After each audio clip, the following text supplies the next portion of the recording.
investi tellement d'argent et d'énergie dans ta formation professionnelle. Effectivement, tu as développé une super expertise. Valorise-toi, en fait. Il faut déléguer. En fait, on ne peut pas grandir toute seule. Ce n'est pas possible. Parfois, on se plante, parfois, on ne se plante pas. Mais l'objectif, c'est de ne pas lâcher l'affaire et d'y aller. On apprend avec nos erreurs. Donc ça, c'est la bonne nouvelle. On n'a rien sans rien. Et on a beaucoup de chance quand on travaille. Bienvenue dans ce nouvel épisode d'Objectif Reconversion produit par le Studio 29. Aujourd'hui, j'ai le plaisir d'accueillir Nathalie Duhart, une experte du bien-être physique et mental. Kinésithérapeute de formation, Nathalie est devenue l'ambassadrice et formatrice exclusive en France de la méthode de drainage lymphatique Renata Francia. Après un succès fulgurant dans ses instituts de Marseille, Paris et Toulon, elle continue de former des professionnels tout en pratiquant avec la même passion qu'au premier jour. Prépare-toi à découvrir son parcours inspirant. Salut Nathalie. Salut Julien.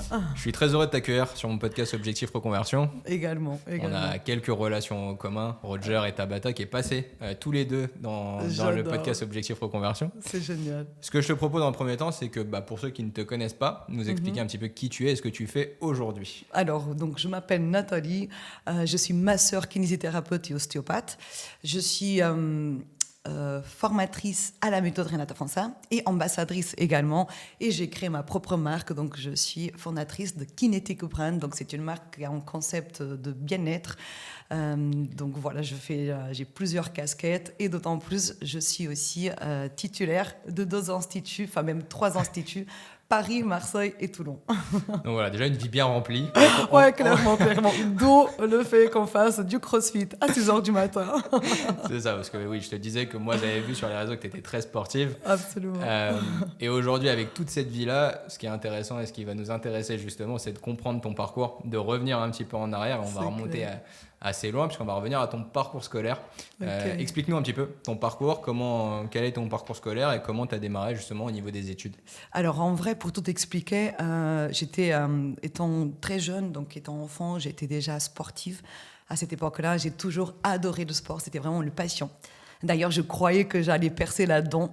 Bon, ça n'a pas été le cas. Tu avais un sport en particulier ? Alors, j'ai pratiqué de taekwondo à très haut niveau. Okay. Sinon, j'ai fait de la natation, j'ai fait aussi de la gym et j'ai fait du foot aussi. Déjà touche à tout. Voilà, exactement. Ouais. Et j'adorais.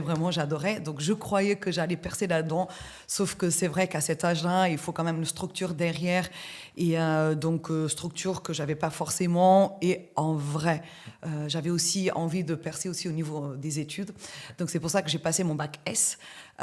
Suite à mon bac S, donc, je suis rentrée à l'école de kiné. Parce qu'en fait, si tu veux, je voulais travailler dans le domaine de la santé. Okay. Mais mixer la santé, le bien-être et aussi ce côté sportif. Donc, c'est pour ça que la kinésithérapie, c'était vraiment le métier qui ressortait davantage. Donc, j'étais diplômée en tant que kiné il y a 20 ans en arrière. Okay. Et après, écoute, la kinésithérapie, ça a été vraiment un coup de cœur. Enfin, c'est vraiment mon métier de passion. Ça a été une évidence pour toi, la kinésithérapie ? Ah, absolument. Ouais. Oui, absolument. Après, ce qui se passe, c'est que quand donc, j'étais diplômée d'État il y a 20 ans en arrière, et quand j'ai commencé à exercer en tant que kiné, effectivement, j'ai commencé à comprendre que je manquais d'outils. C'est-à-dire qu'en kinésithérapie, en tout cas à mon époque, on apprend des gros outils de massothérapie, de techniques, entre autres. Sauf que c'est vrai que quand j'ai ouvert mon propre cabinet, je sentais que sur le plan thérapeutique, je manquais justement d'outils. C'est pour ça que j'ai bifurqué vers l'ostéopathie. Okay. Donc, je suis diplômée en tant qu'ostéopathe depuis maintenant 10 ans. Et parallèlement à ce cursus, j'ai validé aussi 4 ans en médecine traditionnelle chinoise. J'adore cette approche holistique, cette approche énergétique. Et c'est comme ça que, écoute, step by step, j'ai commencé vraiment à trouver des spécialités dans ce corps médical, plutôt dans le bien-être, si tu veux. Et qu'est-ce que tu cherchais dans tout ça ? Parce que tu recherches à avoir des spécificités et à découvrir plus de choses sur le corps humain. Effectivement, je ne cesse pas, même actuellement. Ouais. Je suis capable de lire des articles médicaux toute la journée et de me nourrir de ça. J'adore parce que je trouve que le corps, l'être humain, on est une parfaite belle machine. On ne comprend pas encore toute capacité que nous avons. Donc, pour moi, ça, c'est hyper passionnant. Et c'est vrai que l'objectif de me former autant, c'était vraiment de délivrer les meilleurs résultats à mes patients, clairement. L'objectif, c'était vraiment d'avoir un bilan poussé et un traitement derrière qui était à la hauteur de la nécessité de mes patients. Donc, d'où l'importance de se former au fur et à mesure. Et comment tu démarres justement dans ce métier-là où tu évolues rapidement en kinésie, ostéopathie, etc. Comment tu tu as ton cabinet, tu travailles dans un cabinet. Exactement. Donc, j'étais assistante dans un premier temps, Ok. dans un cabinet. Donc, ça a été hyper passionnant parce que ça m'a permis de côtoyer pas mal de pathologies différentes. Donc, 2 ans après, j'ai décidé d'ouvrir mon propre cabinet à moi. J'ai commencé toute seule. Entre-temps, je commençais à déborder de travail. Donc, j'ai pu mettre en assistant, ensuite en deuxième assistant, en troisième assistant. Ensuite, je me suis associée. Ensuite, on a ouvert un autre pour justement développer la partie d'ostéopathie et de médecine traditionnelle chinoise. Et bon, bref, ça a été vraiment step by step que j'ai développé. Et comment tu le vis, puisque tu es parti d'un métier où c'est un métier kiné, où bah, c'est un métier manuel, Complètement. etc., à justement devenir à développer et donc à penser peut-être un peu plus d'un point de vue business, développement, organisation. Absolument. Comment tu le vis ça et comment cette transition, tu arrives à la mettre en place? Tu sais, Julien, c'est drôle parce que j'ai pas senti le truc arriver. Okay. Ça a été très naturel. Donc, quand nous avons ouvert notre deuxième espace pour faire l'ostéo, la médecine traditionnelle chinoise, écoute, on a commencé à développer, mais à ce moment-là, je découvre justement la méthode Renata, donc la méthode que je représente ici en France. Je suis ambassadrice et formatrice. Et quand j'étais formée à cette méthode, j'ai appris tellement de choses. Il y a eu plein de choses qui ont été tellement évidentes pour moi sur la prise en charge, parce qu'effectivement, donc c'est une méthode de drainage lymphatique pour tout expliquer. Ouais. Et maintenant, je pars du principe, en étant professionnelle de santé, que tout passe par le système lymphatique. Donc, c'est un bon système lymphatique, forte chance que tout le reste du corps circule plutôt bien. Okay. Et donc, c'est pour ça que je me suis vraiment spécialisée en vasculaire. Et c'est pour ça qu'à ce moment-là, j'ai dû bifurquer vers une autre prise en charge, parce qu'il n'y a pas... Donc, la CPAM, la Sécurité sociale, elle ne rembourse pas les soins de drainage lymphatique à but bien-être, si tu veux. Donc, c'est à ce moment-là que j'ai donné mon grand pas, justement, vers l'entrepreneuriat, parce que j'ai dû ouvrir en espace, rien à voir avec ce que j'avais auparavant. Donc, c'était en espace où je faisais vraiment que des soins plutôt holistiques. Et donc, ça a été vraiment mon premier grand pas. Ça a été génial. Alors, pourquoi ? Parce que nous, en tant que professionnels de santé, on a du mal à se vendre. Ce rapport argent, il est un peu compliqué. Donc, je me suis vue face à une communication qui était différente, pas celle que j'avais en tant que kinésithérapeute. Ouais. Parce qu'il fallait justement faire comprendre aux gens que la prise en charge, elle était complètement différente, beaucoup plus poussée. D'ailleurs, c'est pour ça que le prix n'était absolument pas pareil, mais qu'effectivement, mon objectif à cette époque-là, c'était d'inspirer les gens à s'offrir des soins bien-être. Donc, chose faite, parce qu'effectivement, j'ai pu énormément développer, entreprendre autour du bien-être, au point que justement, aujourd'hui, nous ayons 3 espaces de bien-être dans toute la France. Et ça, tu le fais en parallèle? Ou à un moment donné, tu te dis, j'arrête ce que je fais aujourd'hui. En tout cas, je prends le risque de dire, j'y crois tellement. Tu vas nous expliquer aussi comment on devient justement ambassadrice de Renata Francia sur Paris. Comment tu bascules de ça à ça? Est-ce qu'il y a ça se fait de manière progressive, ou est-ce que tu te dis... En fait, il y a eu une période où j'ai mixé les 2 approches, donc l'approche kinésithérapie, CPAM, sécurité sociale, et le drainage lymphatique hors nomenclature, sauf que ça a duré 3 semaines. Ah oui, c'est une petite transition. Oui, ouais, vraiment. Alors pourquoi? J'ai pas senti le truc arriver. C'était même pas l'objectif de cette formation que j'ai faite auparavant de la méthode Renata.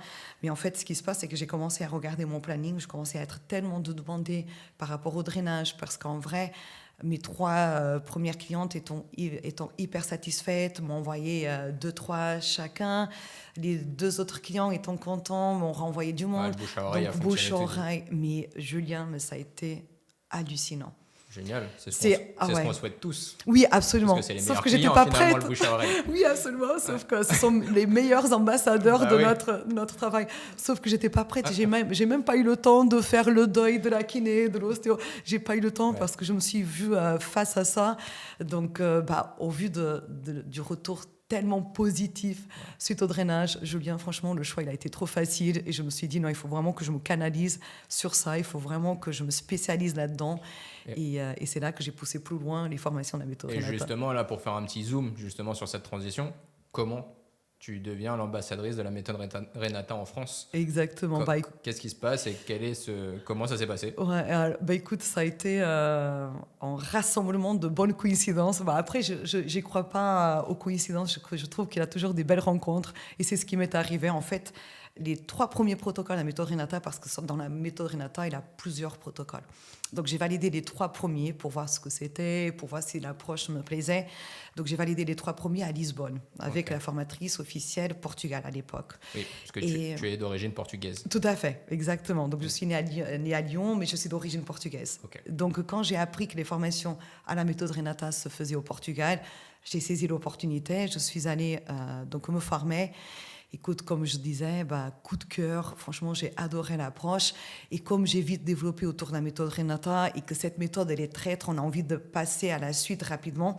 Donc, c'est ce qui m'est arrivé. Donc, je contacte le siège pour leur demander quand est-ce qu'ils allaient enseigner les autres protocoles parce qu'ils n'étaient pas encore enseignés au Portugal. Okay.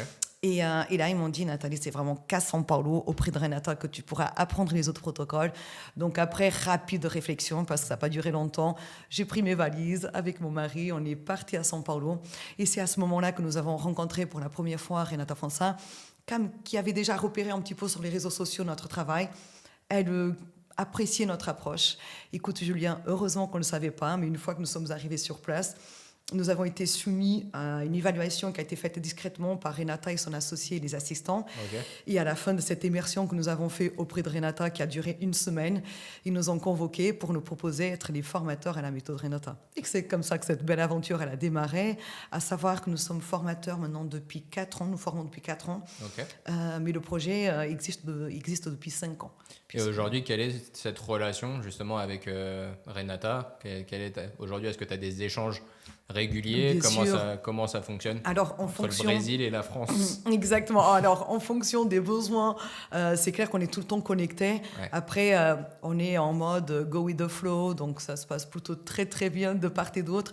Mais c'est clair que si j'ai des problématiques ou des questions, entre autres, c'est clair que c'est une structure en béton qui est toujours là pour soutenir et aider aux démarches. Et on voit que tu es rempli d'énergie. On parlait du CrossFit tout à l'heure en off, ouais. Et même au début, que tu y allais à 6h du matin, on voit que tu boostes. Ouais, c'est clair.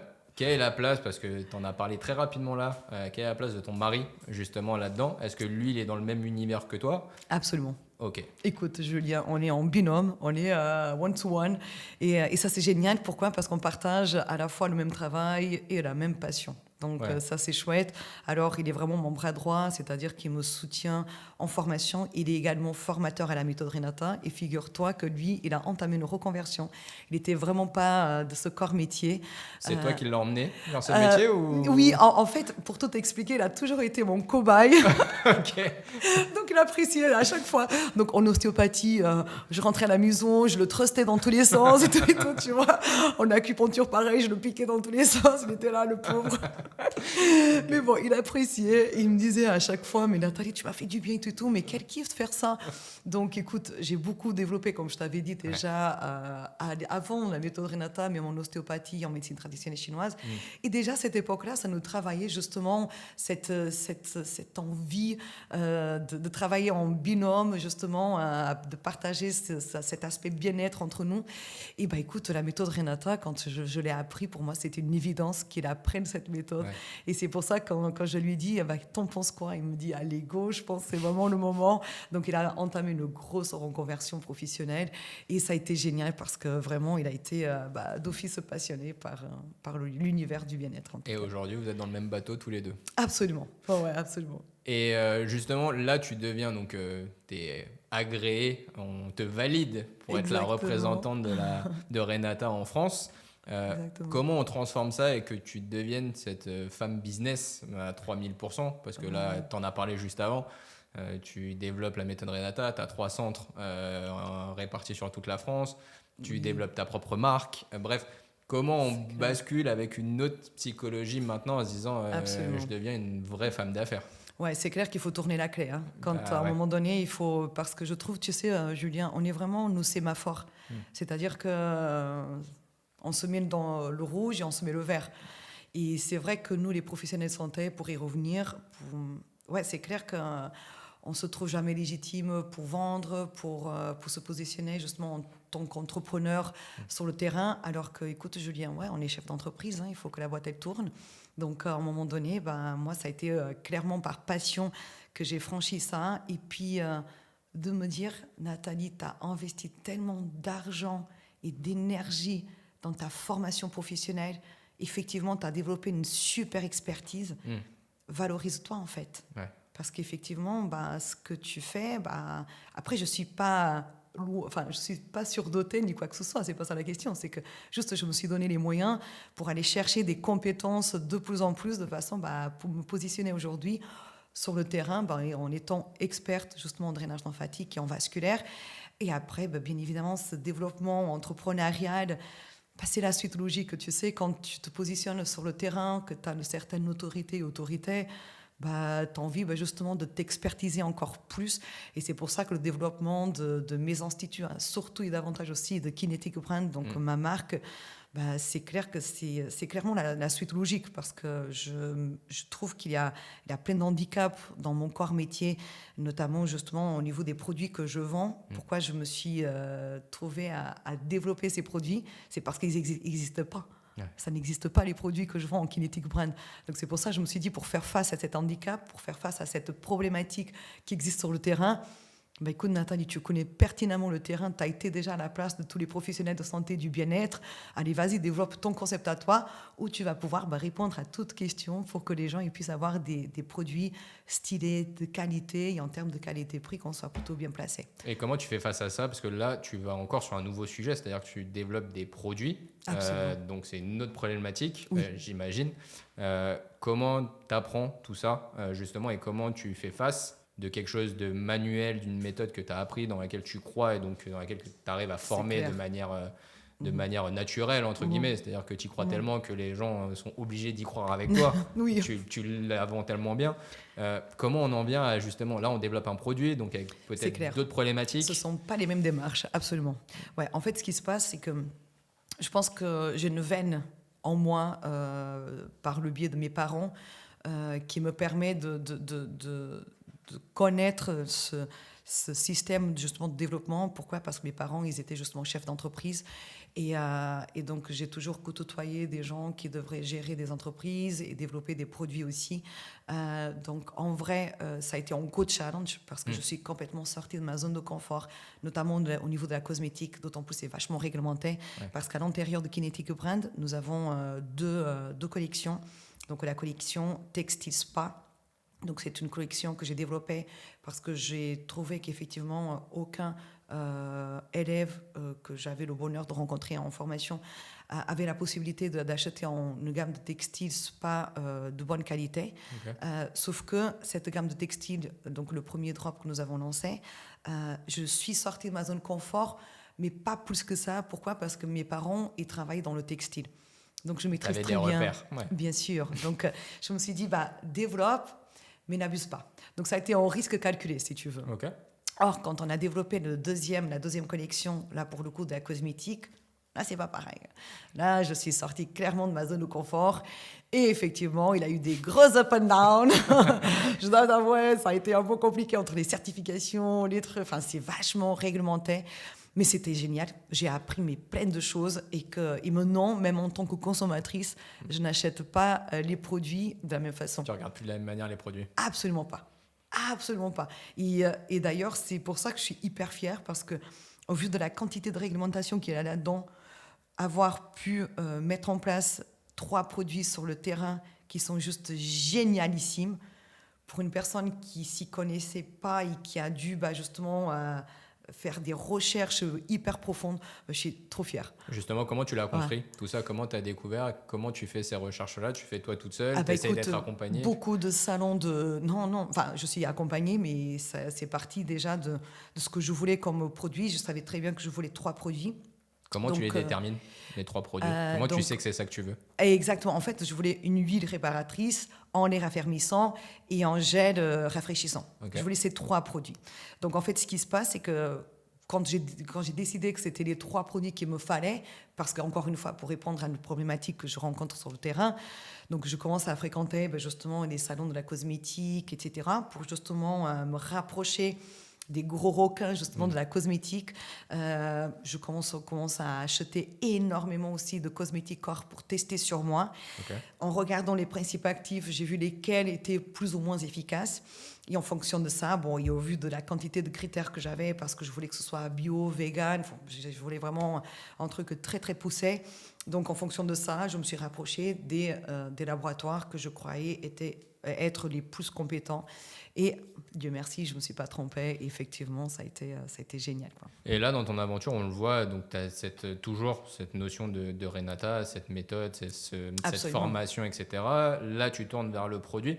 Est-ce qu'à un moment donné, justement, tu arrives à tout gérer, tu arrives à garder le cap entre deux activités qui sont différentes, ou est-ce que tu commences à avoir peut-être quelques frustrations en disant je suis moins à cet endroit-là et ça me pique un peu? En fait, pour tout expliquer, ça a été un peu plus compliqué à l'époque. Maintenant, je vis très bien le fait que je dois déléguer certaines choses, alors que j'avais du mal à déléguer, si tu veux. Et il faut déléguer. En fait, on ne peut pas grandir toute seule. Ce n'est pas possible. Et, sauf que c'est triste, mais il faut quand même que tu sois sur tous les fronts. Sinon, la boîte, elle n'avance pas. Tu peux déléguer, mais pas la totalité. Mais en gardant un œil. Et 3 même. 3, celui-là, le frontal, tu vois, celui-là, il voit bien. Le 3e, là. Et en fait, effectivement, ça a été très frustrant à un moment donné parce que j'adorais, mais j'étais hyper prise par les formations, ce qui a fait que plein de projets que j'avais en cours, j'ai dû les mettre de côté parce que je ne pouvais pas être sur tous les fronts. Mais une fois que les formations ont commencé à être un petit peu en mode croisière, là, oui, j'ai pu justement consacrer plus de temps justement à ce développement. Et donc, j'ai des équipes formidables à mes côtés, c'est vrai, mais ça demande une sacrée organisation et gestion. Et là, pour le coup, écoute, Julien, tu sais ce que c'est. Parfois, on se plante, parfois, on ne se plante pas. Parfois, on arrive moins bien. Mais l'objectif, c'est de ne pas lâcher l'affaire et d'y aller. On apprend avec nos erreurs. Donc ça, c'est la bonne nouvelle.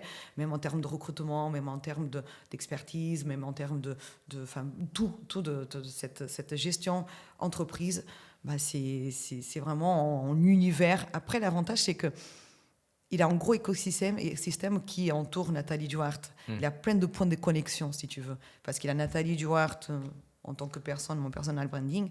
Après, il y a Méthode Renata Fonsa, donc en étant ambassadrice, où je vais justement côtoyer plein d'élèves et que ça me ressource profondément. Ensuite, il y a mes instituts qui me permettent d'être sur le terrain et de continuer justement à prendre en charge les gens. Et j'adore, je ne peux pas m'en passer. Ça pousse en moi l'envie de le faire. Et ce 3e cap, justement, de Kinetic Brand, qui va chercher justement cet univers de consommables dont j'ai besoin d'avoir pour honorer... Mais c'est ça qui est vachement bien, c'est que tu as réussi à te créer ton propre équilibre avec plusieurs entités où tu gardes la main sur le contact avec les gens. Tu ne le perds pas parce que tu aurais pu le perdre en devenant chef d'entreprise, en reculant un peu du terrain. Et donc là, ce qui est intéressant, c'est que tu arrives à garder la main sur tout ça. Justement, dans cette organisation, je t'ai dit, moi, en te suivant sur les réseaux depuis des mois, moi, ce qui m'a impressionné, c'est que je te vois faire du sport. Donc là, maintenant, j'ai la notion que le sport fait partie de ta vie depuis des années. Mais justement, qu'est-ce que ça t'apporte dans ton quotidien, ce côté? Donc, tu fais du crossfit, pour le coup, de manière assez sportive. Et qu'est-ce qu'aujourd'hui, ça t'apporte justement dans ce quotidien-là? Parce que tu as une multitude d'activités, tu as une multitude de rendez-vous dans tous les sens, tu cours dans tous les sens. C'est drôle. Je le sais, mais... En fait, ce qui se passe, c'est qu'il y a des gens qui me disent, tu sais, Nathalie, je ne suis pas motivée pour faire du sport, j'ai du mal à dégager du temps ici et là. Alors que moi, c'est plutôt le contraire, c'est de ne pas faire du sport que ça me frustre. Donc, en fait, le sport, c'est clairement une source d'épanouissement et de mental, parce que c'est clair que pour gérer autant de choses, il faut qu'on aille vraiment en mental, en tout cas plutôt équilibré, même si c'est clair qu'il y a des up and down, la vie elle est vraiment pas linéaire, mais d'aller chercher justement ce mental, sortir de la zone de confort, parfois même se faire un peu mal, oui c'est vrai, ça fait partie de la croissance, mais c'est quand on sort de la zone de confort qu'on commence à grandir, à grossir, à entreprendre, et je pense que dans le sport, mine de rien, je vais chercher ce que j'ai cherché dans l'entrepreneuriat aussi, mais sur le plan physique. C'est pareil. Tu vois, c'est exactement la même chose en vrai, parce que je me fais force, je me fais du mal et tout, mais je sors, je me dis, mais quel bonheur. Et c'est vrai que le sport fait vraiment partie, c'est vraiment mon anti-stress. Si je n'y vais pas, je suis clairement pas en bonne forme, je me sens vraiment down et tout. Alors que quand je fais, écoute, j'ai beaucoup plus d'adrénaline, beaucoup plus. J'ai du stress qui pousse en moi, mais c'est le stress positif, tu vois, celui qui te permet de te lever le matin, de te dépasser. d'aller exactement, de me lever à 5 heures du mat, de me coucher parfois à 23 heures. Je ne suis pas un exemple de bon sommeil, mais voilà, mais on fait au mieux de toute façon. Et non, c'est vrai que le sport, pour moi, c'est vraiment la vie, c'est mon équilibre. Et tu me disais dans tes élèves, lorsque tu fais tes formations, tu as des gens en reconversion. Explique-nous un petit peu justement que ta formation est ouverte aussi à des gens qui veulent changer ou qui sont intéressés et qu'il n'y a pas besoin d'avoir un bagage peut-être absolu avant. Exactement. Que tu vas les accompagner dans tout ça. Absolument. Alors c'est drôle parce que c'est ce que je te disais. Alors, les 3/4 du temps sont des professionnels de santé ou du bien-être. Et après, on a peut-être 10% des gens qui viennent entamer une reconversion. C'est drôle parce qu'on a tout âge et tout profil professionnel. J'ai eu des avocats, des archis, des gens qui travaillent en banque, des secrétaires, des sportifs. Bon, bref, j'ai eu tout un tas de gens qui sont venus et qu'effectivement, le bien-être a toujours résonné dans leur tête. Ils voulaient vraiment se lancer là-dedans, sauf que pour X raisons, ils ne se sont pas donné les moyens, ou parce que ce n'était pas le moment, ou parce qu'à un moment donné, ils ont pris la décision qu'il ne fallait pas, ou peut-être qu'il fallait, mais ils ont décalé. Bon, bref, chacun a une histoire vraiment très sympa. Mais ce qui se passe, c'est qu'effectivement, à un moment donné, ils reviennent à vraiment ce qu'ils souhaitent faire. Ouais. Et comme je disais, il a toute tranche d'âge, 30, 40, 50, 60 ans, qui sont venus et qui m'ont dit, écoute Nathalie, j'en ai marre, je veux donner du sens à ma vie. J'ai testé la méthode Renata, elle a changé ma vie, donc je cherche à faire ça aux gens. Parce que pour moi, c'est plus que logique que je procure ça. J'ai une endométriose, ça m'a soulagée. J'ai un lipodème, ça m'a soulagée. J'ai ma mère qui a eu un cancer du sein, elle s'est fait drainer par la méthode Renata. J'ai vu l'amélioration. Je veux faire ça aux gens. Donc je me dis, mais c'est déjà, la motivation, elle est incroyable. Ouais. Déjà de 1. De 2, c'est vrai qu'entamer une reconversion, autant entamer avec une méthode qui soit poussée. Bon, là, en l'occurrence, on parle du bien-être. C'est clair que la méthode Renata Fossa, le meilleur corps médical français soutient la méthode Renata. C'est pas pour rien. Les bienfaits bien-être et thérapeutiques, ils sont vraiment au rendez-vous. Donc autant choisir une méthodologie qui te permet déjà de te démarquer sur le terrain. Essaye de te positionner en tant qu'expert là-dedans. Et c'est clair qu'une reconversion se prépare. On ne peut pas se reconvertir du jour au lendemain, mais il faut bien commencer. Donc il faut bien se donner les moyens. Et c'est vrai que la méthode Renata peut être clairement l'accélérateur de cette reconversion pour que les gens ils entament justement un parcours dans le bien-être alors qu'ils n'étaient absolument pas de ce corps métier. Mais bonne nouvelle, c'est que maintenant, c'est bien vu, alors qu'à l'époque, je sais qu'il y a quelques années en arrière, il y a 10, 20 ans en arrière, quand on disait à l'âge de 40 ans, je vais arrêter mon boulot, je vais me reconvertir. Les gens ils disaient, mais quel échec. Alors que maintenant, absolument pas. Mais au contraire, tu as envie, mais fonce, mais tu as envie de faire quoi? Et donc, les idées que nous avons, les connexions, c'est différent. Ouais, aujourd'hui, il y a plein de possibilités, mais c'est vrai que, par exemple, ton métier, en tout cas ce que tu fais, etc., extérieurement, on se dit que c'est pas accessible, en tout cas qu'il faut une certaine formation avant. Donc c'est bien de le rappeler, de dire que c'est possible. C'est clair. Tu sais, c'est comme les moyens de le faire, quoi, mais c'est possible. Absolument. Mais c'est ce que je te disais. En vrai, et si je regarde, mais une des plus grosses réussites que j'ai en groupe de plus belles réussites que j'ai parmi mes élèves, ils font partie d'une reconversion. Parce que je trouve quand tu te reconvertis, dans un premier temps, tu as le syndrome d'imposteur, tu ne te trouves pas légitime ici et là, mais après, à force de t'entraîner et de te former là-dedans, tu commences à comprendre que finalement, tu es complètement apte et que tu as une technique et qu'effectivement, tu as une valeur et que tu peux répondre à des problématiques autour de toi et tu peux aider tes clients.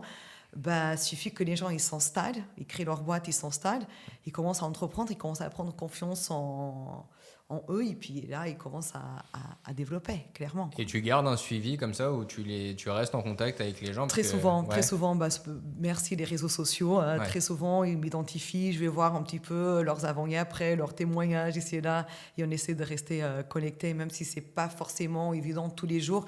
Mais j'ai souvent de leurs nouvelles. Bon, après, j'ai diplômé quand même plus de 3000 élèves. Donc, suivre 3000 élèves, c'est... Après, il y en a certains qui se sont consacrés vraiment à la méthode Renata, d'autres qui ont appris, mais qui ont déjà d'autres métiers de base, notamment des infirmières, des kinés, des ostéos, et qui se consacrent à la méthode Renata, mais pas tout à fait à 100%. Donc, ils mettent en place la méthode Renata quand ils trouvent que c'est nécessaire vis-à-vis justement de la prise en charge, tu vois. Mais bien sûr que j'essaye et je fais en sorte d'être connectée. Et mon rêve, ce serait, je ne sais pas, mais de pouvoir rencontrer tous les élèves un jour, de les rassembler. Faire une grande convention. Ah, mais quel bonheur, ce serait génial. Et justement, tout ton parcours, donc maintenant Kinetic Brand qui arrive, qui se développe, qui avance, tu veux aller jusqu'à où maintenant? C'est quoi ton objectif? Est-ce que tu as quelque chose? Tu as encore justement... Oui. Au-delà du rêve d'inviter tout le monde, est-ce que tu as un rêve d'un point de vue business? Où est-ce que tu veux aller et comment tu veux continuer d'avancer? Parce que je sais que tu vas pas t'arrêter. Non, j'ai des gros rêves et je vais vraiment pas m'en arrêter là. Bien au contraire, je pense que je démarre à peine. C'est ça qui est bizarre, c'est que je trouve vraiment que je démarre. C'est encore une miette, mais je consolide vraiment cette miette, cette structure. Et effectivement, oui, j'ai des gros projets sur lesquels je travaille maintenant depuis longtemps, que j'espère qu'ils vont voir le jour dans quelques temps. Je ne pourrais pas encore en parler, mais ça restera bien évidemment toujours dans cet écosystème bien-être, de ce domaine du bien-être, pour répondre encore une fois à des problématiques. C'est l'objectif. On arrive vers la fin de ce podcast. Ce que j'aime bien, c'est poser une question sur si tu prends 2 secondes et tu regardes un peu derrière toi, justement, tout ce chemin parcouru. Parce que même si tu as l'impression d'être au début, tu as quand même parcouru un sacré chemin entre le moment où tu es devenu kiné et aujourd'hui, tout ce que tu as fait.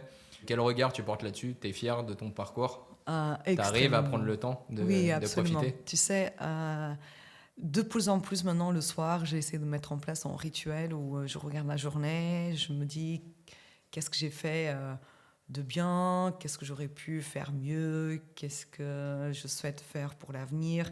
Et je me fais à chaque fois des observations sur moi-même et sur le tour, ce qui m'entoure. Et non, absolument, je suis hyper fière. Après, Julien, on n'a rien sans rien. Et on a beaucoup de chance quand on travaille beaucoup. Donc, c'est ça, il faut provoquer la chance. Voilà. Et je travaille énormément. Je suis passionnée par ce que je fais, mais je travaille énormément. Les gens qui me connaissent le savent. Et c'est clair que de pouvoir entreprendre là-dedans, réussir et même inspirer peut-être des gens autour de moi à faire beaucoup mieux, mais pour moi, c'est l'apothéose, cette belle aventure. Et si tu avais un petit conseil, on parle aussi à des gens justement qui sont en reconversion. On sait que la reconversion aujourd'hui, ça peut être compliqué pour plein de raisons. On a du mal de se lancer, on a peur de se lancer, on a des blocages. C'est-à-dire qu'on le vit qu'une fois. Enfin, qu'on sache, dans ce corps-là, c'est qu'une fois. Donc, ne gardez pas le regret de ne pas l'avoir fait. C'est-à-dire que qu'est-ce qu'on perd d'avoir tenté? Bon, déjà, de 1. De 2, si c'est vraiment une passion, si ça vous fait vibrer, la question ne se pose même pas. Il faut y aller. On va step by step, doucement, et on prospecte le terrain, on se forme là-dedans, on crée son entreprise, on va doucement. Et après, c'est clair que ça ne peut que marcher. On est toujours beaucoup plus fort que nos peurs, mais toujours. Sauf qu'on ne se rend pas compte. Et la peur, elle est importante, bien sûr. Bien sûr qu'elle est importante, parce qu'il ne faut pas prendre des risques qui ne sont pas nécessaires. Donc, il faut toujours prendre des risques calculés, absolument, mais il ne faut pas que cette peur, elle nous paralyse.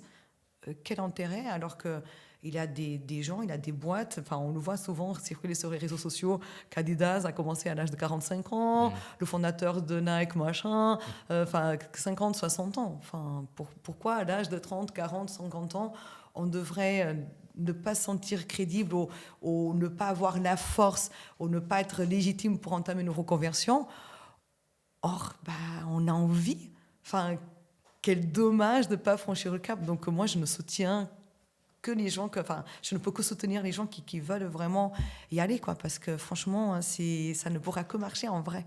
Mais en tout cas, merci beaucoup Nathalie. Merci, Julien, pour toute cette énergie et cette bonne énergie. Merci pour tes conseils aussi que je partage beaucoup. C'est très gentil. Et puis on va suivre l'évolution parce que on sent que ça va pas s'arrêter là. Ah non, j'espère que non, je suis sûre que non en vrai.